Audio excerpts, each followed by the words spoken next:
you.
Call the meeting to order for the Placer County Parks Commission, September 18th at 5:30. We'll start with the flag salute.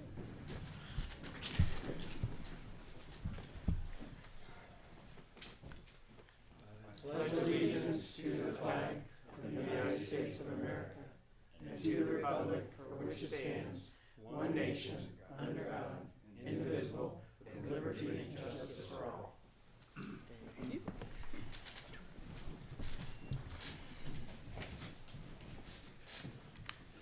You want to go ahead and take the roll? Ann Carpenter, I'm here. Richard Kapp, Here. Virgil Anderson, Here. James Ricker, Here. Gordon Shaw, Here. Jeremy McCollum. Here. Right on. Has everybody had a chance to review the agenda? I have. Alright, can I get a motion to approve the agenda? I make a motion to approve the agenda for today's meeting. All those in favor? Aye. Any opposed? Alright, everybody have a chance to look at the meeting minutes for July 17th meeting? Yes. Yes. And can I get a motion to? I'll move that we approve the minutes from the July 17th meeting. Can I get a second? Second? All those in favor? Aye. All those opposed? Alright. Move to the public comment. During this item, the public may address the commission on items not on this agenda. This public comment period is limited to 15 minutes, so please limit comments to 3 minutes per person. If all comments cannot be heard within the 15-minute time limit, the public comment period will be taken up at the end of the regular meeting. The commission is not permitted to take any action on items addressed under this item. Do we currently have any public comment? Alright. Moving on to item number 6, we've got the report from the Parks Administrator. Thank you, Chair Carpenter, and hello, Commissioners. Excited to be here. We had a really eventful day today that I would like to share more on with the public, and really here to provide your report per usual. We're also joined by staff as well from our team, so if you have any questions, we have many experts in the room to answer those. So earlier today, we all went on a tour, our annual Tahoe tour, where we were pleased to take you to some of the project sites to view completed projects, also share more on different things in the works that you're going to hear more on today. The first was Applegate Park, which you'll hear more about that project from Casey Lyons. We gave an overview of the property, showcased site improvements, and then we had our ribbon cutting. So we'll be sharing that with our public relations team, and again, spreading the word. I know the folks in that community have been enjoying the improvements. Next up, we went to Dutch Flat Pool.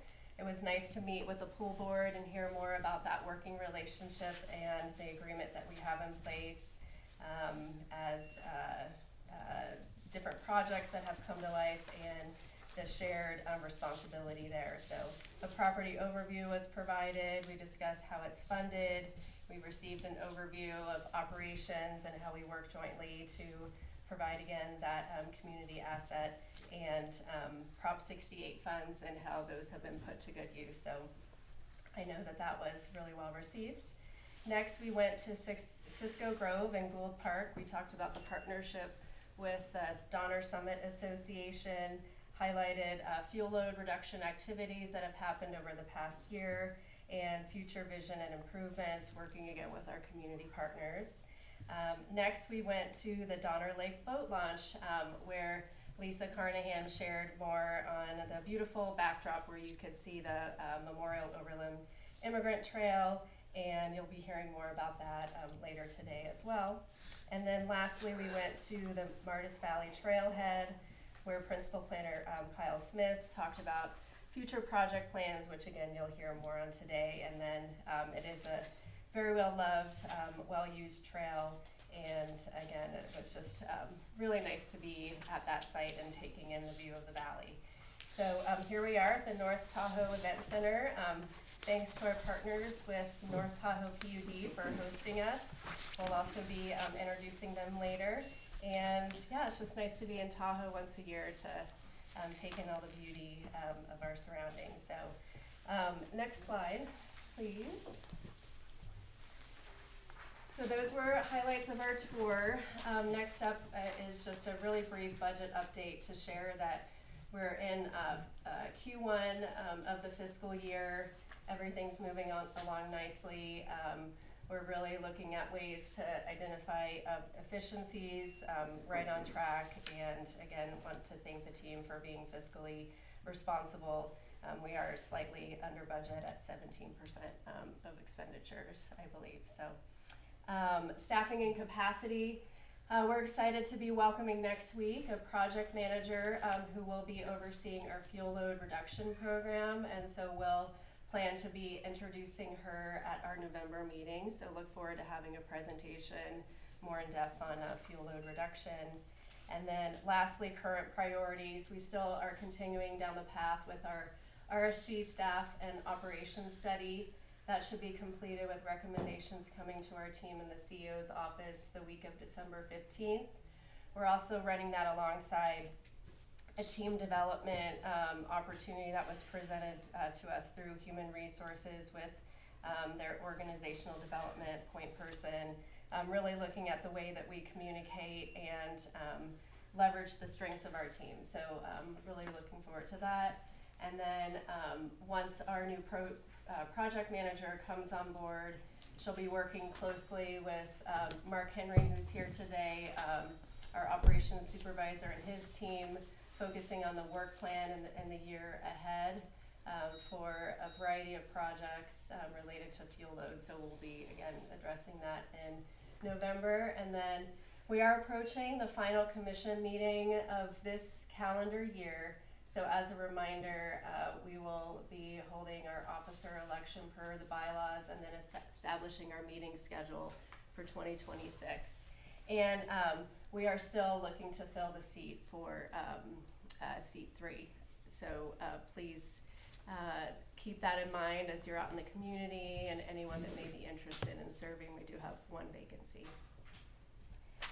And next up is just, again, some recent highlights, here we go, of projects that have been completed on the right. So Casey will be talking about that a little later. Since our last meeting, you are aware that the board approved our Bear River Fishing Access Agreement with CDFW. So we did get some press coverage there, and excited to venture into that 5-year agreement, working with community members.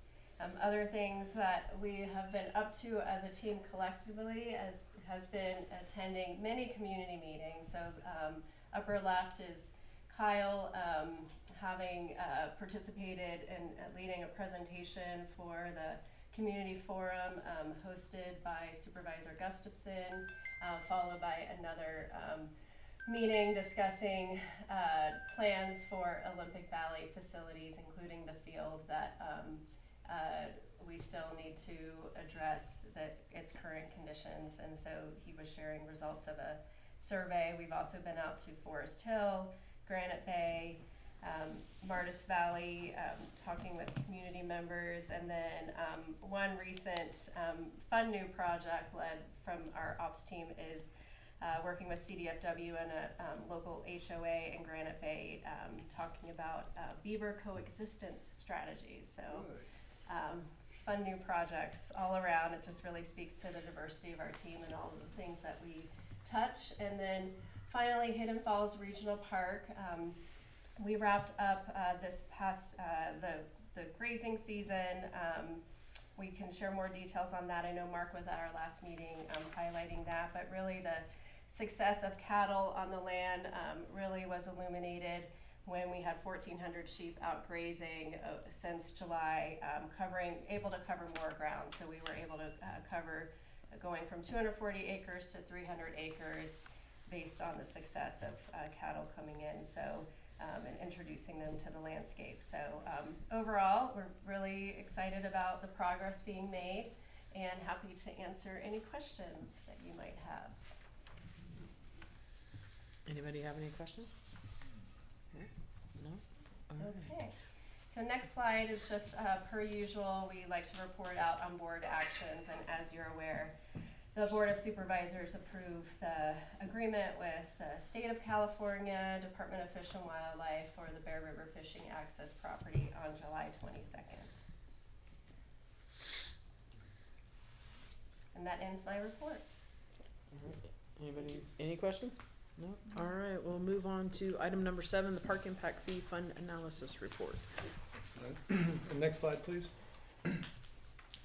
So good evening, Madam Chair, Honorable Commissioners. My name is Kyle Smith, your Principal Planner in Parks, Trails, and Open Space. Presenting our fee program.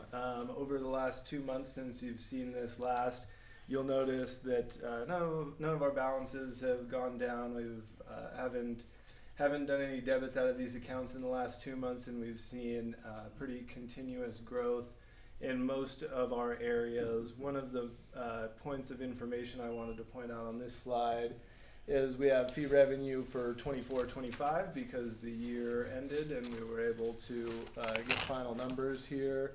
Generally speaking, I think all of the areas have seen pretty normal or average growth, with one possible exception in area number 1. We did have lower fee income this year. It could just be a kind of slow development year in that area, but we don't necessarily anticipate that trend to continue. There are a number of projects in area number 1 that are approved, getting ready to start developing, including around North Star, Martis Camp, Schaefer's Mill, etc. So we do expect to see more growth in this area and our other areas as this year and next year progresses. A couple of big areas I wanted to point out, one being Granite Bay area. We are slowly accumulating funds for some large projects that are going to need to be coming forward over the next few years of turning over some of the facilities at those parks in Granite Bay. Many of those parks are 20 or more years old, and so are many of the facilities.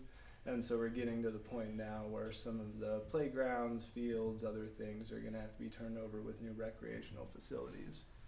The other area that we've seen some pretty significant growth is our Dry Creek West Placer. For those of you that spend some time down there, there's construction season all the time over in Dry Creek and West Placer area, and we are seeing an awful lot of growth, and this will lead to one of the projects that Casey will be talking about a little bit, but something that we've spoken about at our last few meetings is one of our next big capital improvement projects that we'll be doing is the Dry Creek Phase 3, or the full build out of that park over there in the Dry Creek area. And we'll be using a good portion of the park dedication funds there to pay for that project. And so with that, we have a little bit more than $11 million in the bank across all fee areas. And like I said, we've been seeing pretty consistent growth, so hoping for a few years of more continuous growth. And with that, I'm happy to answer any questions. Yeah, I'm just looking at the Granite Bay line right now. I'm not sure how much money has been spent there in the last 5 years, and I think those funds are supposed to be expended in approximately 5 years or so. And I'd just like to get a report next month maybe on how we're sitting. Are we going to be losing that money? Will it go someplace else? I just want to make sure that it's spent in the Granite Bay area. Yeah, absolutely. That's a good point, Commissioner Anderson. And for everybody else here, you bring up an excellent point. So the California Mitigation Fee Act, which is the vehicle responsible for the lion's share of our park dedication fee, requires us to either spend funds within 5 years of receipt or have a capital improvement plan adopted, which essentially lays out the programming for when we're going to spend those funds. And pursuant to state law, we do have to report on those fees every 5 years. We just did our 5-year annual report last year, and so I can either bring those numbers at our next meeting, or I can do a kind of interim 5-year report this year if that's what you prefer. Yeah, either one. Okay, yeah, absolutely. We can absolutely do that. And in our last year's 5-year annual report, all of our, we did have a number of areas, including Granite Bay, that do have funds received that are older than 5 years, but on our capital improvement program, we do have a number of projects listed that are large dollar value projects that we have to kind of hold money in the bank for many years until we get a pot large enough to do some work. But that's a very good point. Yeah, I do know that we had a project, and then due to some community concerns, the money, we were going to partner up with the school. And that was going to solve some of this, and I just don't want to get caught behind the 8 ball. No, absolutely. That is a very good point, Commissioner Anderson. Thank you. Thank you. Any other questions? Alright, we'll move on to, item number 8, informational items. So Casey, you're up.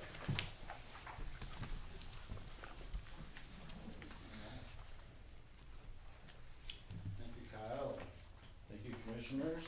We can switch to the next slide.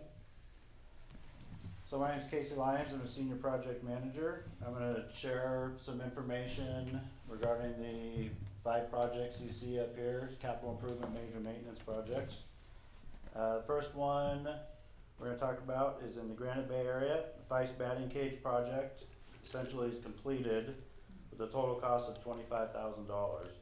Crusader Fence was awarded the fencing contract, and purchase orders were issued for both fencing and netting. Park staff prepared the site. Installation was finished in early August, and the netting, padding, and turf were completed in early September. The invoices have been processed. The cage is ready for use, with only minor adjustments may be needed with the league's request. So we have a meeting coming up early next month with the league, so we'll be meeting them down there and setting up the access to the batting cages. There's a automatic lock, so we'll have control over who's able to use the batting cages and when. That was important with the legal agreement attached to that project. Next, we have Applegate Playground. You guys had the opportunity earlier today to see that. So hopefully we all enjoyed seeing that finished project. The project totaled about $252,000 with Miracle Play Systems as the vendor. Construction began early June. Equipment was delivered mid-July and installation wrapped up shortly thereafter.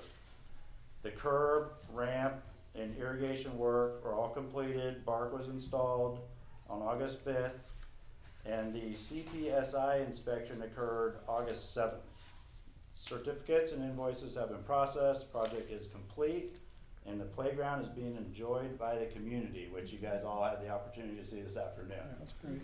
Pretty cool to see that one up and running and all the kids having fun. Next, we have the Meta Vista shade structure.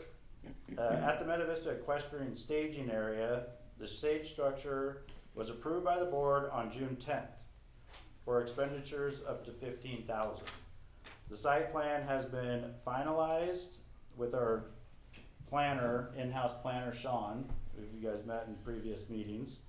And the purchase order was issued July 21st with Viking Manufacturing. Procurement updated the PO for multiple payments, something Dean has been helping us with. And the deposit invoices were received. Next steps are engineering. Viking will provide stamped plans, then fabrication will begin. Our in-house parks crew will handle the installation. That'll be on Mark's side of the house. That's one of Mark's sites. So Viking Manufacturing will manufacture the structure and deliver it, and then our in-house parks crew will build the shade structure.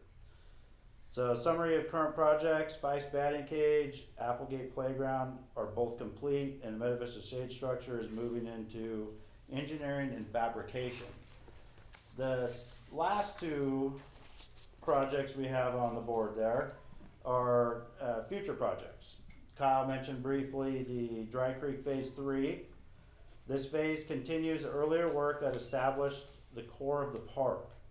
Phase 3 will expand amenities with additional ball fields and parking, while other features will be shaped through public outreach and discussions with this commission and our board. We will be developing an RFP for the design phase and expect to bring a contract for your review and recommendations in the new year. So hopefully we're able to work through that process and bring forth to your commission some plans and review so we can look at how the park will be designed. There's a lot of different options there. We've talked about bocce ball, pickleball. What are the neighboring jurisdictions like Roseville already have nearby, and kind of doing a whole analysis of how we want to build that out. So it's a great place to be. We have a lot of options, and look forward to bringing that in front of you guys and the MAC down there and everybody involved. Then lastly we have Sheridan Park concept plan. Kyle and I presented this plan to the Sheridan MAC on September 10th, so a week ago, to gather feedback and community input. The plan include 3 funded improvements through the prior recommendations and board action. So the first one is a prefabricated restroom to replace the existing unit with ADA compliant 2-stall restroom and sewer line. We have some pricing for these items. The restroom could be about $283,000 is our best estimate now. Concrete walking path system, which we got pricing at $250,000-ish. Adding a 1/4 mile inner loop and a 1/3 mile outer loop with drainage improvements around the field. So I don't know if you guys had an opportunity to see Sheridan Park, but behind the Stewart Hall there's an old ball field that potentially could be renovated at some point, but at this point we're talking about maybe just doing the walking path around it and the restroom and possibly some playground and amenity upgrades, which could run $173,000, including new play equipment for ages 2 to 5, shade structures, benches and tables and things like that. So the community's been super helpful down there. They're real excited about seeing all the plans, and I've had a lot of input on what they would like to see at that site. So that's been really cool. Altogether, the Sheridan Park plan represents an investment of $775,000. And again, that was like we talked earlier with the Prop 68 funds, primarily. Focused on accessibility, recreation, and long-term infrastructure improvements. We're also seeking grants and additional funding to deliver further improvements. So there's always more that can be done. Closing summary to recap: 2 projects, Feist, batting cage, and Applegate Playground are complete and in use. Meta Vista Shade Structure is moving into engineering and fabrication. And looking forward, Dry Creek Phase 3 and the Sheridan Park Concept Plan will bring major investment in amenities, accessibility, and overall community use. So with that, I open it up to the commission for any questions or comments regarding the projects. Anybody have any questions? No? No, I guess I have one, because you said Sheridan is 700,000, and that mostly is going to be Prop 68? Mostly. Okay, because they only have 70,000. Yeah, no, there were quite a bit of other funds. Kyle may be able to speak to that. Yeah, so we did have, I believe it was 186,000 or so of Prop 68 funds. And then last year, end of fall of 2024, our board actually was able to secure about $500,000 in additional ARPA funding from the federal government, and so that's what backfilled the rest of that project fund. And so yeah, we did have $775,000 in the bank. We have spent some of that on our designer, but yeah, that project and those facets that Casey shared are fully funded, and assuming that our construction contract stays within our opinions of probable cost, we won't have to go back to the PDF account for this phase of the project. Thank you. Good, Thank you, Commissioner Ricker. thank you. Anybody else? That's my Questions? question. Comment, I thought that Applegate Park looked really good this morning.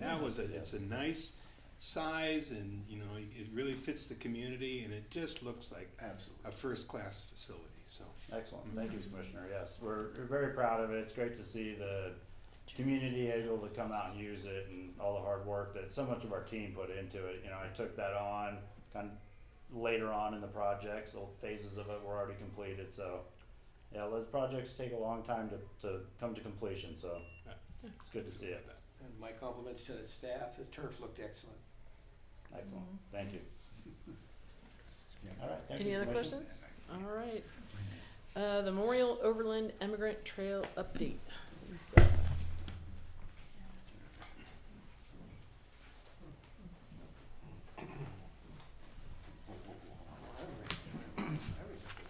Good evening, everybody. Thanks for coming tonight. Lisa Carnahan, Senior Planner, Parks, here to talk about the Memorial Overland Immigrant Trail, otherwise known as the Immigrant Trail or MOA, depending upon who you're talking to. I don't have a pointer, so I'm gonna walk up to the screen real quickly. So today for our stop, we were over here looking up at Schallenberger Ridge here. So the entire length so the project goes from Donner State Memorial Park on the east end to Kingville on the west end. And in collaboration with partners, we have the Forest Service, we have state parks, we have Truckee Donner Land Trust, we have Sugar Bowl, we have private entities that we're working with trying to get this to come together. And we've been working on this for multiple years. So I cannot tell you how thrilled I am to be here to tell you that this next phase is under construction. This phase 2A and 2B, and I'm sorry, can folks see over there, but, so right now, this is the portion that's been completed through September with the gentleman that built the first section, several years ago for us, Eric Johnson. He's the same contractor that won the award for this build, and so I'm thrilled about that. They started about 3 weeks ago. And they've been working here on Schallenberger Ridge, so they'll complete what they can of the 10 miles of this section, this phase, this year, and then they will finish it up next year. But it's been a real collaboration between a lot of entities, a lot of hard work, a lot of planning, a lot of environmental permitting and regulations that have brought us to this point, and I'm so happy that it's under construction. It is just going to be one of those iconic trails that people are gonna come far and wide for, and I'll show you some of the pictures we've taken in the next slide. Phenomenal views. Can you keep that up for a second? Uh-huh. I can hold it right there.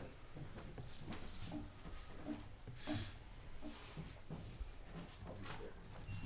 I'm just curious as to how you get in here, because the old books that were staying up high. And Lisa, while he's looking at that, you have an area that says completed as of September. Mm-hmm. The area to the east of that, They're going to continue working on that. This is what they completed as of September. They started 3 weeks ago, and that's what they've done. They're going to be going in both directions and doing this phase 2A, hopefully, if they have enough budget. But certainly from here over to here. So, and this is about 10 miles. So he's doing about 700 feet per day, depending on what kind of train he's in. okay. You know, he's going through some easier stuff that's through the forest. He's going through some harder things that are, you know, granite, shale. So people getting on that trail at the east side should be able to travel about 10 miles and then go back? Oh, okay. Oh, Yes. this is- Yeah, they'll Okay. get on through Donner State Memorial Park, right down at the base, and they'll be able to walk up what is called, it's commonly referred to as JP's Trail, and they will, I'm hearing some yeses, some people familiar with it, so yeah, and then eventually, once we get to the next phase in Sugar Bowl, we're working with them to bring the trail down, and this is a little bit older one. We're looking at bringing this trail closer to Lake Mary, and the new parking lot here that they put in for their snow play, we're looking at doing a cooperative agreement with Sugar Bowl to have, to utilize it in the off seasons, and Sugar Bowl's been very supportive of that, so, yeah, and then it'll come around the bowl of Sugar Bowl, come down, so this portion of the trail here that we're constructing now is in conjunction with the Donner Lake Rim Trail. So it will become part of that. It's also a part of the Immigrant Trail. So that's why we've been working so closely together with the Truckee Donner Land Trust. You said they're referring to that as the JP Trail? What is it? They call it JP's. I don't know if that's after somebody's name or Okay. that's what they've always called it. Okay. It comes up from Donner State Park, and it comes up the nose right up on the east. Okay. So So. And which is like the orange or that's called the lake loop there? This portion here, Yeah. that's existing. Oh, that's the one that exists already on the south or the north side of Sugar Bowl. Yes, so this is the existing, this is existing, Okay, I see. and then this is boxed in because this has been mapped out, it's been flagged, all the studies have been done by all of the consultants. So as soon as we get money and everybody on the same page, you know, like we did here, then it's ready to be constructed. This area over here, we're still working. In fact, Casey and I went up last week Mm-hmm. with somebody that's coming. Oh no, it was Sean. Sean and I came up and we talked to somebody that's coming in for a use permit for a bottling plant to see if we can get some sort of off of Troy Road, get an easement there Okay, that's to where we're work talking. coming up that way. And so there, along the route, there would be places to park. There's gonna be, looking at right now, right here, there's a little bit of parking area along, but we're looking at a little bit larger parking area that the Forest Service would be putting in there.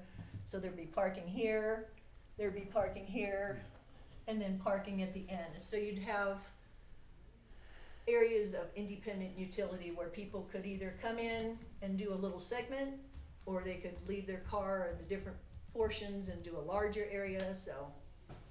But it's gonna be spectacular.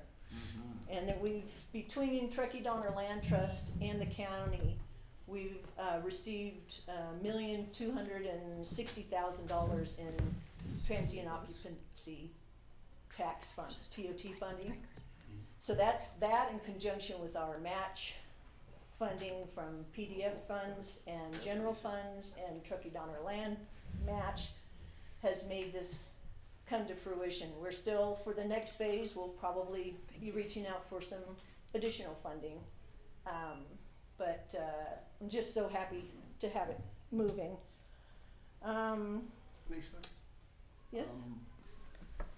Beyond Troy Road, Uh-huh. what's the plan? Or the hope, the aspiration? The aspiration, the big I idea know, is is the eventually that Auburn. this will connect all the way down to Auburn. Mm-hmm. So if you look in the master plan, this line comes all the way down, and it'll kind of parallel the other trail. I've got the blank on the name, Tevis, Which one are you Western talking about? Western States. Western Thank you. States, Mhm. okay. So yeah, but this would be a different trail that would come all the way down to Auburn as well. So that's the big So vision. when you're talking about Troy, you're talking about going down to Old 40 and then right away along 40 to get to Cisco Grove, or you're gonna stay high and work your way along the ridge above For Loch this Raven? one, we'd stay on this side. There's another component to go down, like you're saying, Old 40 and come back on that side. The ridge is really nice from Cascade Lake and over to Loch Levin.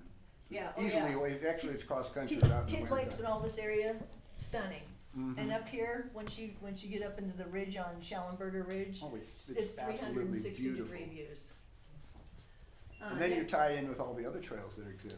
right? Absolutely, it's gonna tie into all of the areas, not only the Donner Lake Rim Trail, but it'll eventually tie into what's the Resort Triangle Trail, so they'll all be interconnected.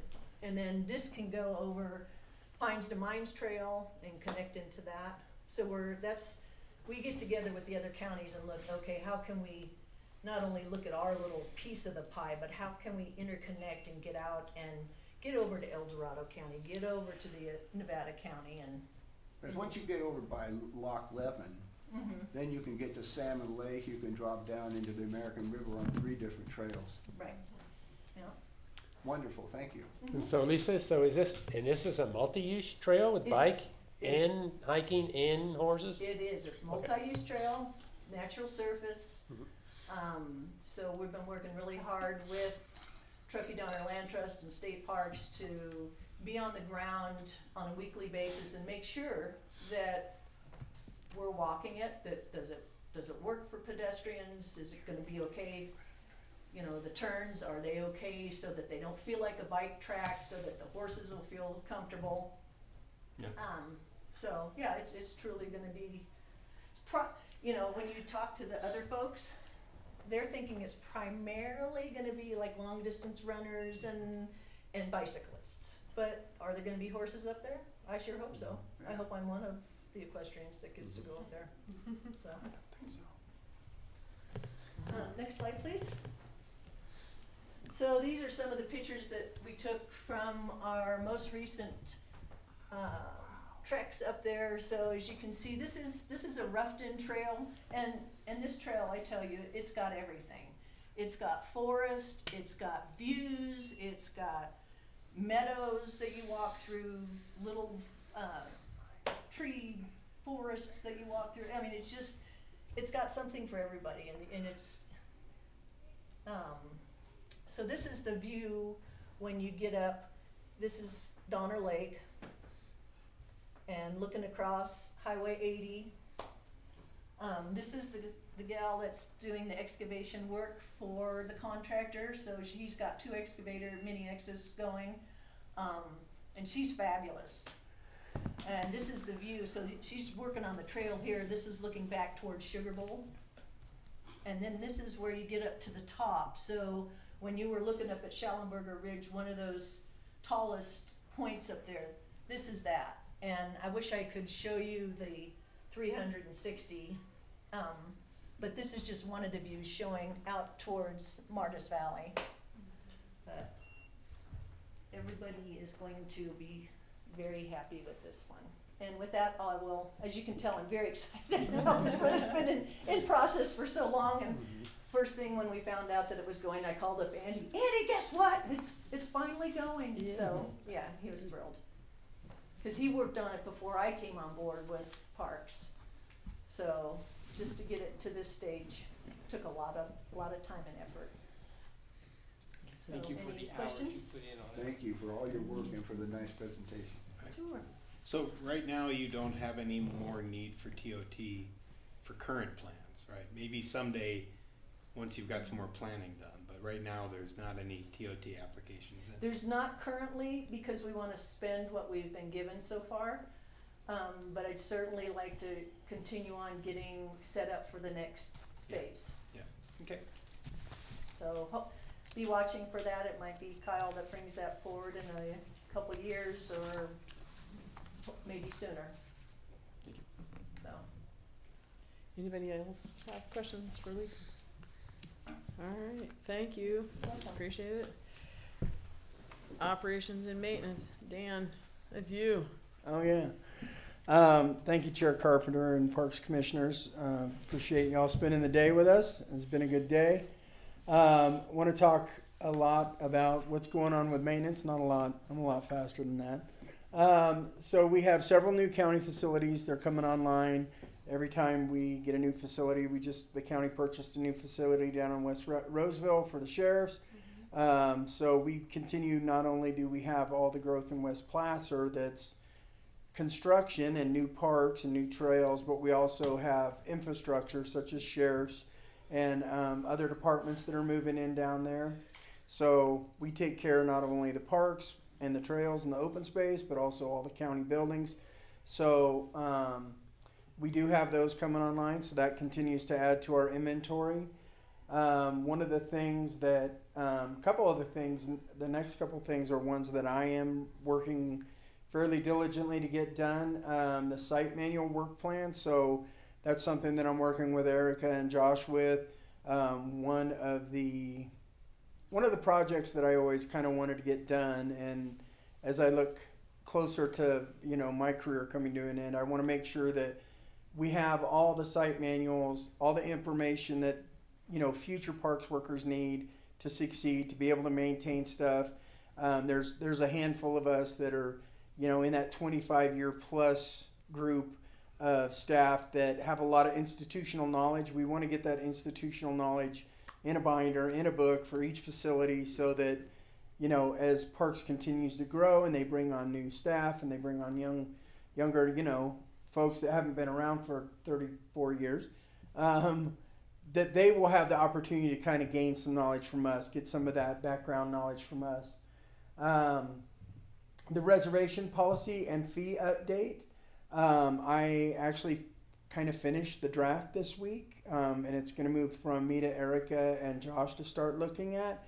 And essentially what it is, it's taking some of our old documents and cleaning them up and redefining what it is to, instead of some of our older leagues, we're identifying them as legacy leagues. They've been with the county forever and ever, kind of recognize that.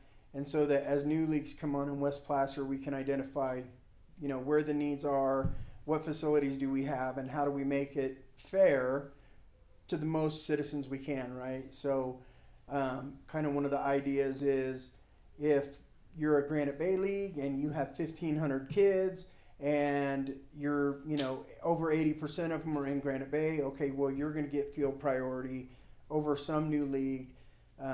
And I've seen this a lot in my career, the leagues will splinter, you'll have this great big large league, and then a couple parents aren't happy, so they splinter and they make their own league, and they got 200 kids, and now they want the same field time as the other league, right? So a lot of competition for field use in Placer County, and it's only going to get larger and larger as we start to develop West Placer. So we really kind of have to get ahead of that and make sure that as all those new sites and new parks come online, that we have a program in place to be fair to the larger portion of the citizens that we can, right? Training, operations on the operations side. I'm really excited. I know this is probably not something that would appeal to a lot of you, but I was introduced recently to a training program called Interplay. It's an online program, and it's not like you're sitting there in a boring watching a video, right? They're very interactive. And it's like plumbing, electrical, general carpentry, a lot of the stuff our guys do. Over the years, our role in the county has evolved greatly. At one point back in 2008, the board recommended that we go to a contracted model for routine services that are easy to identify, like mowing, blowing, edging, things like that. So our guys, our staff, field staff, have evolved into, I kind of call them tradesmen, right? They're handyman. They do a little bit of everything. They're always fixing something.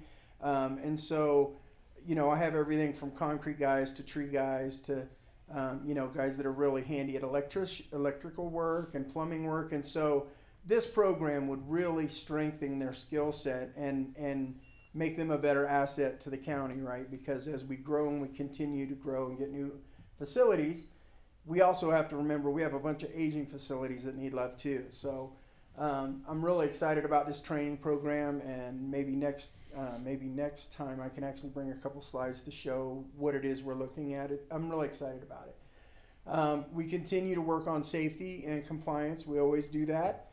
I just had a conversation with my two operations supervisors, Matt and Mark, which you guys have spent the day with. We have a bunch of new staff coming on, which we'll talk about here also, but we want to make sure that our staff are all properly trained in the equipment they have. Safety is a big deal. In fact, I just gave the speech to the guys this week. I don't want to be the one calling your wife and going, yeah, he's in the hospital. Over my long career, I've had to do that a few times, and that is never a conversation you want to have. So we really push the safety and, making sure everybody's compliant. They have the right kind of training. We don't like to put guys in a situation where they're going to do something unsafe because they haven't been properly trained. That's on us. So that's another big push that we're kind of just, as we see. The next one is recruitment, maintenance worker, parks worker, as well as a crew supervisor. So for those of you who don't know, Mark Henry was promoted to operations supervisor. He filled Casey's role. So we kind of had a trickle down. Casey became the new senior project manager. Mark moved up, and so now we've been recruiting for that to fill Mark's position to give him some help. And so we just got the list on that. We had 15 we got 15 candidates. I will say at least half of them are really good. Arborists, guys that have all kinds of years experience in the trades. So I'm really excited to dig into those applications next week with Erica and our operations supervisors. And then we just completed parks worker, extra help interviews. Matt and Mark worked on those this week. They interviewed quite a group. We got 4 really good candidates. Offer was made. So far, they've all accepted, and we have to go through the pre-employment process, but hopefully that will give some relief to our field staff. Erica and Josh has been really working hard to get us some extra staff. Some of you may not have been around as long, but around 2008, we started contracting some services, and it was kind of at the direction of the board. And of course, that's when we had the recession and a lot of things were going on. Well, at that time, we had 32 staff members, right? And then we kind of got down to where we were around 12. So there was never any direction from the board saying, okay, now you stop and you start rebuilding, right? So fortunately, Josh has been a fantastic advocate for our group. Erica and him have been going and presenting us and going, look, we have way more inventory now than we had in 2008, and we have way more inventory coming online. So super supportive to get us staff, and I really appreciate that. And then we're doing another recruitment here in a couple weeks. I think the guys will be doing some interviews. So right now we have 4 good candidates. I think we're hoping to bring on about 6 or so extra help staff. And one of the nice things about having those extra help staff is over the years, a lot of times when we have an opening, we have an opportunity to bring one of those good candidates in. So it's good for new staff to come in, they get their foot in the door, we find out if they're a good fit for us, if we're a good fit for them, and it, you know, kind of sets that track of, you know, and then when we have more promotions internally, it kind of has a trickle down effect. So looking forward to seeing how that recruitment goes. And then Tahoe service agreements. I think there's another slide, Jeremy. Is there? Maybe? No? Okay. So then I will just take a minute and introduce Amanda Conk. She is with us today from North Tahoe Public Utilities District.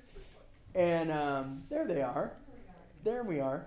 And I will say that we started doing maintenance service agreements with North Tahoe PUD around 2010. We have had a long history with the PUDs in Tahoe, public utility districts. And so they run the parks in Tahoe. It's a little different here, but we've had a long history with them, and we've had a long history of, like I said, 2010, we did a maintenance service agreement, and it's been running strong ever since. They've been a really good partner for the county as far as helping us maintain the assets here in Tahoe. So, did you want to say Thank you. something? Yeah. Well, I'm here. I'm at the, yeah, so I'll absolutely say a few things. Thank you for the nice introduction. My name is Amanda Conk. I'm the Recreation, Parks, and Facility Manager for the North Tahoe Public Utility District. And so I wanted to just give you guys something to look at while we talk. And so what I'm going to pass along are 2 different things. We have, and I don't know if I have enough for each of you, so my apologies, but we have our North Tahoe Event Center Wedding Guide as well as our Fall and Winter Activity Guide here for the Public Utility District. As the Recreation, Parks, and Facility Manager, the facility side is this building. I don't know if you guys have spent much time here over the years, but if you have, you could see that we've had a marked improvement in the physical presence and what this place looks like. It's been a targeted goal of the Parks and Recreation and the overall utility district. With that, we're in this pretty neat niche of catering to private events like these weddings that you're looking at, but being a public asset. So meetings like this happen here, as well as large-scale community gatherings and events that you'll see in the activity guide. Additionally, on the recreation side, that's the activity guide that you have in front of you. When I was hired 3 years ago, before I was hired, we didn't have a recreation manager. So we were really exclusively parks. So with the hiring of me, it was a targeted push for the North Tahoe PUD to do more recreation. We hired a recreation and community events supervisor, and with our presence, we've managed to introduce a ton of different recreational programs that you can glance through in the guide. And then finally, the park side of it. So the park side of it includes parks that the North Tahoe Public Utility District owns and manages, which is the Tahoe Vista Recreation Area, as well as North Tahoe Regional Park, as well as sections of other beaches throughout the community. and then finally our beaches that we own and maintain, as well as the ones that we contract with the Placer County to maintain for you. We like to think of ourselves as the eyes on the ground. I was having a conversation earlier about because we live here, we have this local connection. We tour these parks every day. We have a really strong desire, as do you, but we have an even stronger desire because it's our backyard, it's our home, to keep it clean and to maintain that high standard. So a few more things that I want to just highlight and then hone in specifically on our partnership. At Tahoe Vista Recreation Area, we have a boat launch. A majority of the focus for this past year has been the golden mussel education. So I'm sure that everybody knows about the golden mussel. I like to take time every time I'm speaking in front of a public to let you know my opinion of it, which is that I think in Tahoe, the motorized boats are not the reason why golden mussels are going to spread. If golden mussels spread throughout Tahoe, it's going to be inflatables, inflatable kayaks, inflatable stand-up paddle boards, inflatable rafts, because we have a really strong motorized boat inspection program. But what we don't have an inspection of is those golden mussels. They're absolutely tiny. They can live for months without water. So people go into an infested waterway, they fold up their boat, they keep it stored up in their dark spot in their garage where those mussels just multiply, and then they bring them to a clean body of water. Just keep your eyes out. Word of mouth is the best prevention across all waterways, and that mussel is a real threat. So we do a lot of that at Tahoe Vista Recreation Area and our boat launch. At North Tahoe Regional Park, I had the pleasure of touring the commission last year, so you could see some of those park dedication funds put to work. Last year, years past, we built the Field 4 turf field up at Regional Park. Beautiful, incredible asset, year-round use as a thanks to this park dedication fund. Last year, we finished our pickleball and tennis courts. Incredible asset. That thing is used night and day. We have lights on it. People rent it. People do tournaments on it. And it is. I will say with pride that they are the nicest courts on this side of the Sierra Nevada, and I still believe that. So thank you so much for your contribution to make that a reality. This year we continue to reinvest in North Tahoe Regional Park. So we have added a plaza and gathering space around those tennis courts. Last year, you kind of just came straight into the courts and they were beautiful. We've added bounce back walls, we've added gathering spaces, and we've added some seat walls and the ability to add public art. So that was a new addition to this pickleball plaza and tennis plaza area, community gathering spaces. And then we are extending the Pam Emmerich Memorial Trailhead. That is in construction right now as we speak, should be done before the snow falls. And that trail goes from the Pam Emmerich Trailhead through the park, creating accessible ADA access year-round. We're going to plow it with snow and safety corridors, because right now, if you guys can picture the North Tahoe Regional Park, you'll see that when you drive through it, it kind of looks like, at least the high school kids think it's a raceway. It's just like this long stretch of a half mile road where the kids feel that they should go as fast as they possibly can to get up to that upper turf field that you graciously helped us construct. And so we're installing some safety corridors. We're installing access for the public to get through, traffic calming features, safety, speed humps. And then finally, I'll just wrap up with our partnership with Placer County. So for one, project-wise, we are in the middle of a 3-year project in regards to the Seacline Beach. Seacline Beach is just 2 blocks down. It is a local park that has 3 different landowners, Placer County, North Tahoe PUD, as well as CTC. And go figure, CTC doesn't maintain it. State, just to add another bureaucratic organization, State Parks maintains that one. So we kind of have four different governmental agencies that have that park. We are working together under the North Tahoe PUD's lead, but with all of the governmental agencies to develop some long-term amenities, similar to what we were hearing before. So restrooms, potential small boat storage, potential trail connectivity. That is a project we're doing in conjunction with Placer County, as well as California Tahoe Conservancy, and with transient occupancy tax funding.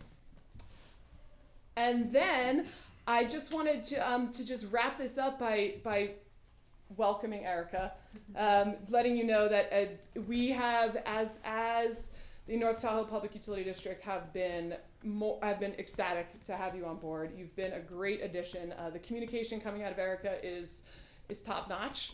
She's facilitated some weekly beach cleanup meetings, or just kind of beach report meetings. So we had weekly meetings when necessary, not overload of meetings, but every Monday morning to just check in with local land managers on beaches. How are the beaches going?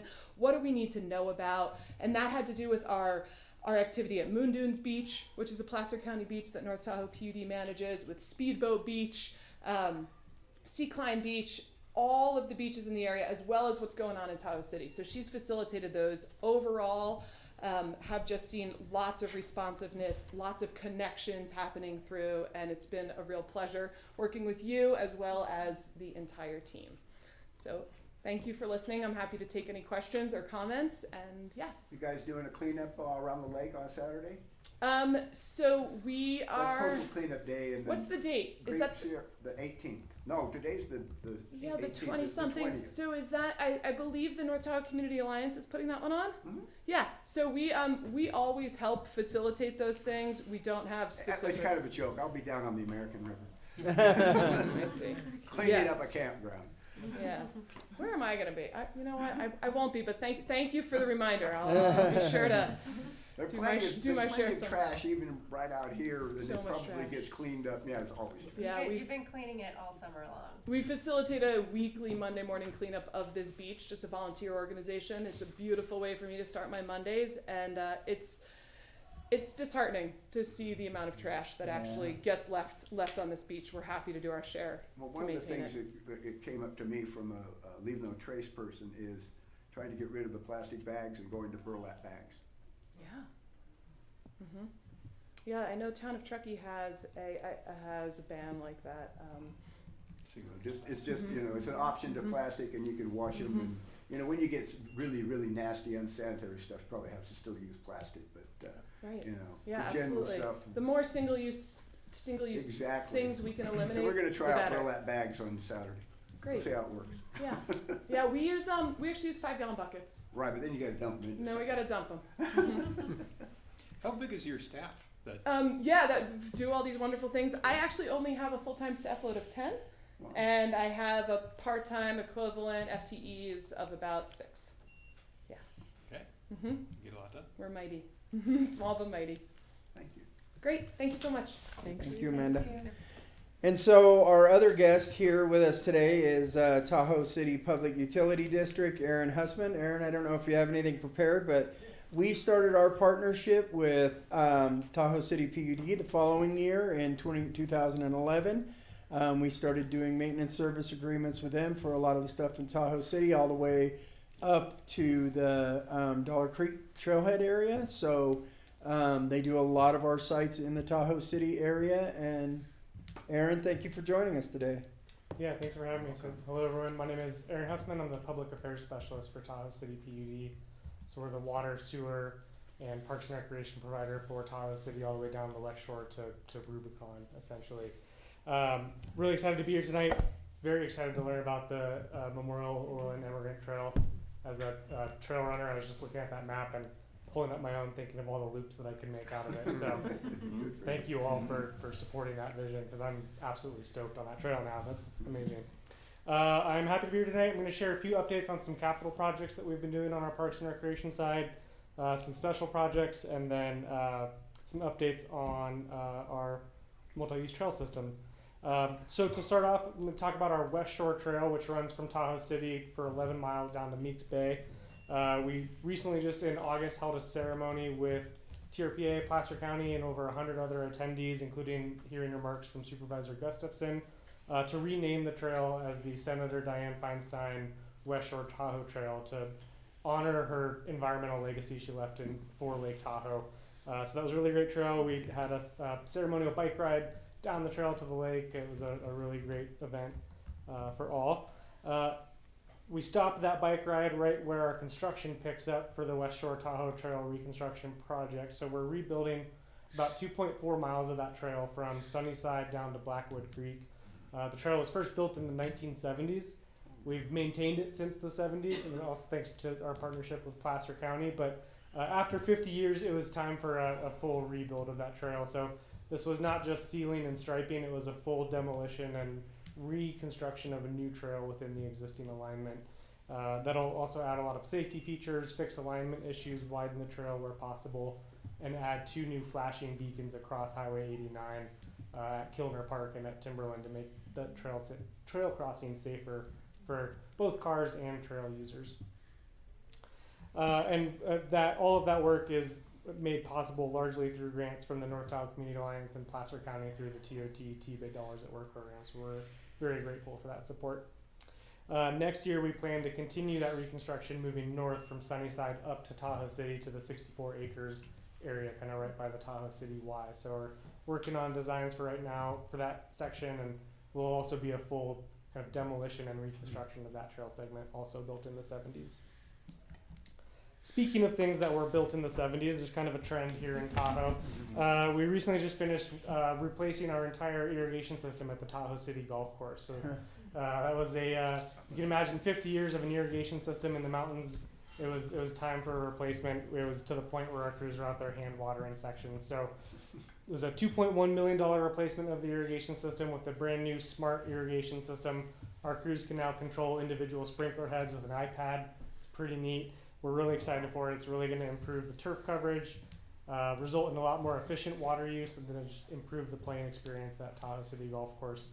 And that's really become a kind of the central hub of the community during the summertime, so we're really excited for that. Right next door, we continue to support the Scotty Lap Skate Park project, which is a project to build a skate park in honor of the late Scotty Lap. He was a local teenager who died in a tragic ski accident, and his parents are leading the charge to build a skate park in his honor.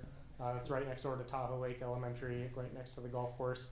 Tahoe City PUD, and I think Placer County might own a chunk of it. They're similar to the multi-landowners at Seacline.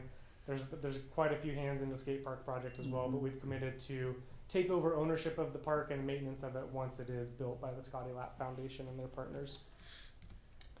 We are excited that we just wrapped up another successful concert season at Commons Beach, which is a park that we jointly manage with Placer County and partner with Tahoe City Downtown Association to host concerts every Sunday. We welcomed over 18,000 concert attendees this summer, so it was a very busy concert season. And looking forward to planning another busy one next year as well. And then last but not least, we just finished up our first in-person trail surveys since 2019. So we had kind of a 6-year hiatus just due to the pandemic and staffing changes and things like that. But this is a chance for us to get out on our 23-mile multi-use trail network and actually stop folks and survey them and ask them about their experience on our trail. So I just pulled this data today. Our last survey was on Friday. So some fresh numbers for you. We had 534 total surveys taken. 22% of our trail users use the trail for transportation and commuting, and the other 76% for recreation, so kind of an interesting split there. Really neat, 98% of our respondents report that either having an excellent or a good trail experience. 96% say the trail is extremely or very important to their enjoyment of Lake Tahoe. 40% use the trail in the winter, which we're able to plow thanks to a cost share agreement with Placer County, and I think that's a huge thing, especially for our local population, to be able to get out and walk somewhere that's not the side of a road and be able to walk somewhere that's snow-free during the wintertime. And really interesting, when we conducted our trail survey in 2019, 11% of our trail users were on e-bikes. This year the number was 61%, so quite a big increase in just a short amount of time. And that's one of the biggest concerns we're hearing in terms of a trail safety perspective, and I know we're working with Placer County Sheriff and our partners to try to figure out what we can do to just increase safety on the trail and get the message out about speed limits and responsible shared trail use with e-bikes. And overall, this survey data will just help us improve the trail experience for years to come. With that, happy to answer any other questions or comments. Yeah. Yeah, do you have a speed limit on those trails? We do. The speed limit is 15 miles an hour. Enforcement's a challenging part of Of that. course. Yeah. I believe it would actually have to be CHP to be the one out there to write the ticket if there were to be a ticket. And you allow all types of e-bikes? No, class 1 and 2 are allowed. Only no 3? Yeah, no class 3 is allowed. Enforcement again is the challenge. So How can you tell the difference? So speed primarily. The class Exactly. class 2s can't get higher than 20 miles per hour, is my Right. understanding of it, whereas the class 3s can get up to 28. And a lot of the class 3s don't actually have pedals. They just have Yeah. pegs Right. like a motorcycle. Right. Yeah. But I know the Placer County Sheriff has been getting out into schools, chatting with kids, and CHP's been getting into schools, chatting with kids. Yeah, it's a joint village effort to try to address the e-bike safety issue for sure. I'm a big fan of the plowing in the winter, and that just makes such a big difference in kind of the livability and the way people get around, and you can walk into town from Grand Lebacan and all that good stuff. I know that a few years ago there was a effort to get better trail snow removal equipment on the West Shore. Has there been any improvement in that? That's a good question. I don't really answer that, but I can definitely find out and pass it on to Erica. I know we were researching lots of equipment. We don't know if we made the purchase or not. I rode along in one last year that seemed pretty new, so we might have bought it one new thing, but I'll find out for you. Yeah, I believe we assisted with the purchase of a multi-haul. Yeah, multi-hog, that's what it was. Yeah. Thank It's you. a multi-hog. Yeah. From Ireland or something. Yeah. Awesome. Thanks, Word. Any other questions? Alright, Thanks for the thank you all. updates. Thank Thank you, you. Aaron. Alright. So that kind of wraps up the maintenance and operations portion. If you have any questions for me on maintenance operation, if not, I'll hand it over to Kyle. So, You have none? any questions? Fantastic. Alright, so it looks like we're moving on to item number 9. Yes, excellent. Thank you, Madam Chair. Again, Kyle Smith, your principal planner, here to talk about the Martis Valley Trail Interpretive Plaza, which we briefly discussed today during our site visit at Martis Valley Trailhead. If you're reading the staff report, there's a whole lot of acronyms and other kind of things in there. That's just the nature of us working with the Army Corps and the federal government. I'm going to try in my discussion to use as little of that jargon as possible. But generally speaking, this is an action requesting $310,000 from PDF Area Number 1 to pay for this project. This interpretive plaza project is going to be located to the east of the existing parking lot that was developed kind of at the split of the 1B2 3A segments of the Martis Valley Trail. The interpretive plaza and the multiple property listing for inclusion on the historic register that I spoke about earlier today are both mitigation actions that the United States Army Corps of Engineers required us and North Star CSD to complete in order for us to put the trail there through the Martis Valley and the floodplain, because all of that property with the parking lot, the trail, essentially everything in the open area, the floodplain, is U.S. Army Corps of Engineers property. So they allowed us to build the trail across it, and one of the mitigation actions that we had to do to limit impacts to tribal cultural resources is this multiple property listing, doing the analysis of the site, historical and cultural analysis, and then this interpretive plaza to kind of showcase the work, showcase the history, and bring some kind of education and interpretation to this area. Like I said, it is $310,000 for this interpretive plaza. Your attachment A does show the draft construction documents that we have just recently completed with our consultants at Far Western, which is our archaeological firm, and their sub-consultant C&D contractors developed these construction documents, and these documents were created by our contractors with Placer County and the Washoe Tribe over a period of about 3 years. So a lot of work went into these documents, the interpretive panels that'll be installed here. And like I said, worked for a little over 3 years with the Washoe Tribe and Army Corps, and worked with a variety of tribal historic preservation officers at Washoe, and the most recent and current tribal historic preservation officer was the individual that signed off on these. It actually helped us create a couple of the interpretive panels that will be installed that you see here. Now, I don't have the linguistic ability to pronounce all of the Washoe language that I have here on the screen, but essentially the panel that's on the left, the Washoe Seasons, this is the story of the seasons from the Washoe culture, and all of these illustrations are actually come out of a local children's book that was written and developed by a tribal member. And then the one on the right describes some of the peoples that lived on this land before European arrival. And it's just generally the northern, western, eastern, and southern Washoe peoples. They have inhabited this land for about 9,000 years before Europeans showed up. And this gives a brief description about the different peoples that inhabited this area, not just one tribe, but many. And then up on the top here are some kind of conceptual drawings and renderings of what the plaza will look like. You'll see this 8-foot tall steel monument sign that was designed by the Tribal Historic Preservation Officer, as well as some seating areas for recreators as well as tribal members to sit here and reflect on that beautiful view that we saw today, and like I said, the 9,000 or so year history of human habitation on those lands. Next slide, please. And like I said in the very beginning, the funding impact of this project will be a request of $310,000 from our PDF area number 1.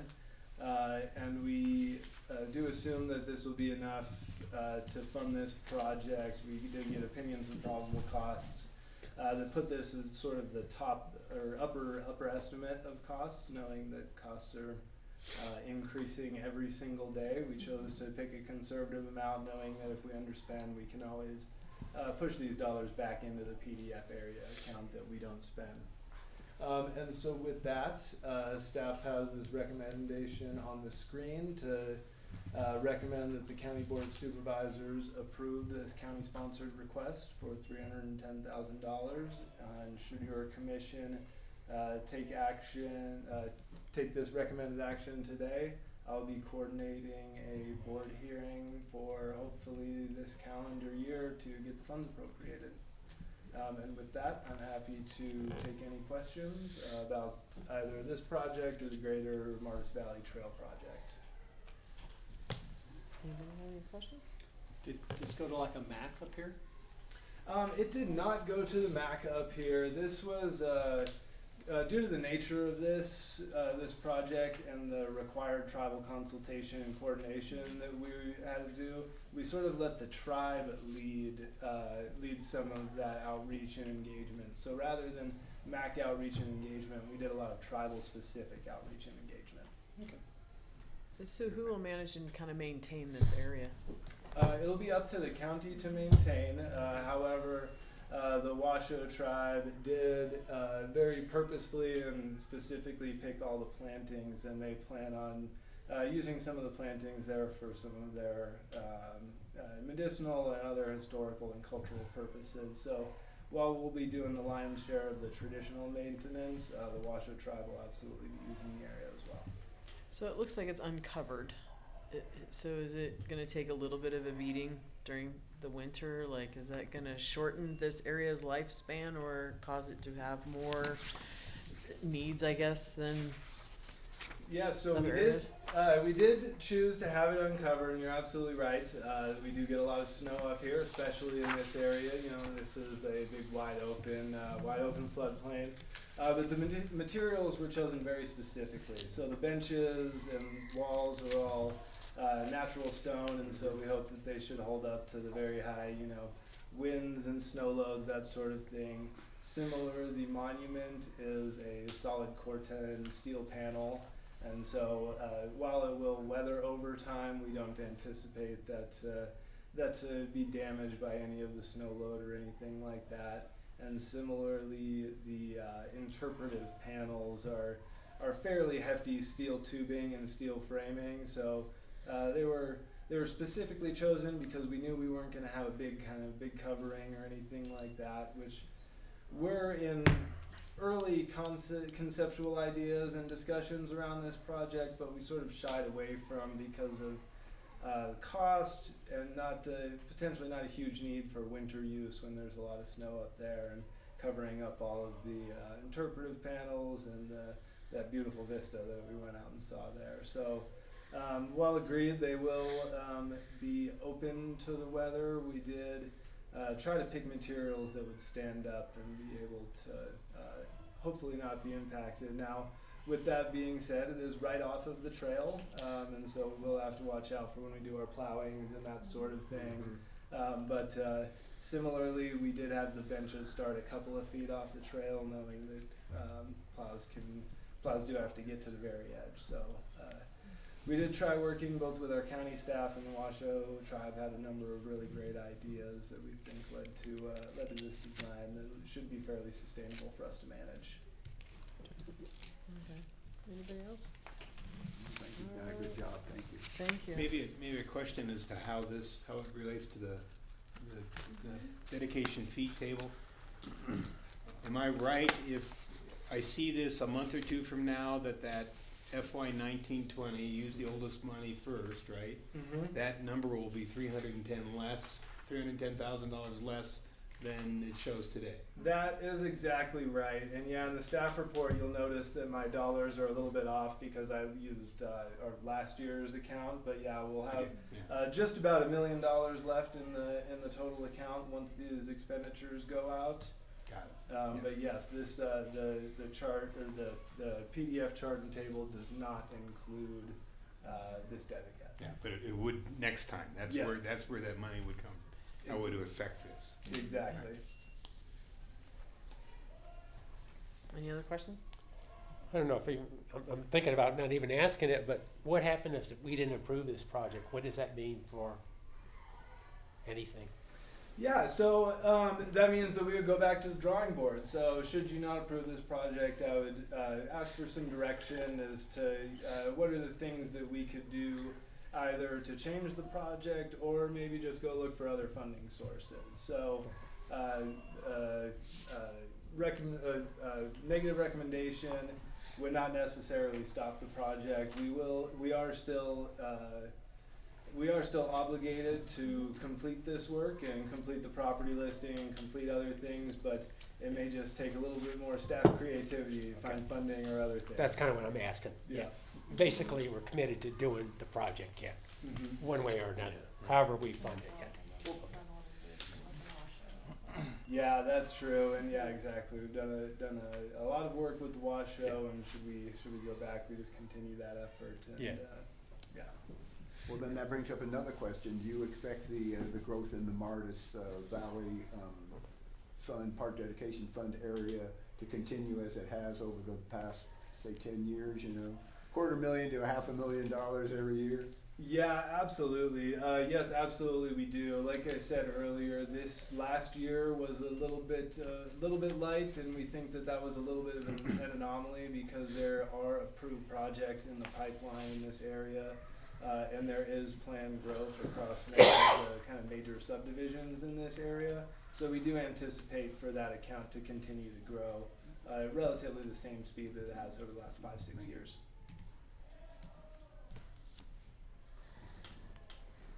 Any other questions? No. Anyone? All right. Would think we're somebody like to make a motion? I could make a motion. All right. Your area. My area. Your I make area. a motion that we recommend to the county board of supervisors to approve a county-sponsored request for park dedication fees from Recreation Area Number 1, North Tahoe and Martis Valley areas in the amount of $310,000 for the Martis Valley Trail Interpretive Plaza project. And I'll second that. All right. All those in favor? Aye. Any opposed? All right. Good job. Okay, that moves us on to item number 10. And do we have any commissioner comments? Burge, we'll start at your end. I've enjoyed seeing the projects that we approved months ago and seeing the final result today. But also seeing the work that staff has done, and the parks are just impeccable. Thank you. Here. I also docent at our local museum in Dutch Flat, and I was docenting with a guy by the name of Cecil Lane. He's 90. He was the first employee of the Parks Department. Yes, And he was. and I think at the time it was part of planning. And so there was like the director and him. And he said, well, I worked on the Bear River campground and on the Loomis Park. Yep. And I asked him, north or south? And he says, I think it was the south one. And I think that was the only parks in Placer County. It That was. 40 years ago. It was. Oh, So were you I knew. come Well, on. I knew Cecil before he retired. He's great. He's 90 He years is old, great. and he's sharper than I am. Of course, that's not saying much. But anyway, that's all. I just wanted to mention That's that awesome. he, Very he cool. is history. Very cool. Oh yeah. I just want to thank you guys for all the work and planning you put in for today, and it was a wonderful day. Thank you. And thank you, staff, for having us and explaining what was going on with your projects. It was very, very useful. Yes. And helpful. Yes, thank you. This was a very good day. I will say thank you as well for the day. I always enjoy this, probably my favorite meeting, just, starting and seeing everything along the way. Also finding things that I didn't even know existed. So that's kind of cool. Thank you to both of you for coming tonight and for sharing what's going on up here. I actually had a chance to ride from Homewood to Tahoe City on the trail 2 weeks ago and did encounter some of the bumpy roads, but it was still very doable, felt very safe. Everybody was very cool on the trail, on your right, on your left, that kind of thing. So I feel very fortunate, I think we all should, that we live in such a great county that has so many amenities for everybody at every skill level, whatever kind of outdoorsy thing you want to do. It kind of gives me a sense of pride when we do this trip to see, all the wonderful things you guys do. So thank you very much for everything today. With that, our next Parks Commission meeting is going to be November 20th. And if there is nothing else, we're going to adjourn this meeting. All right.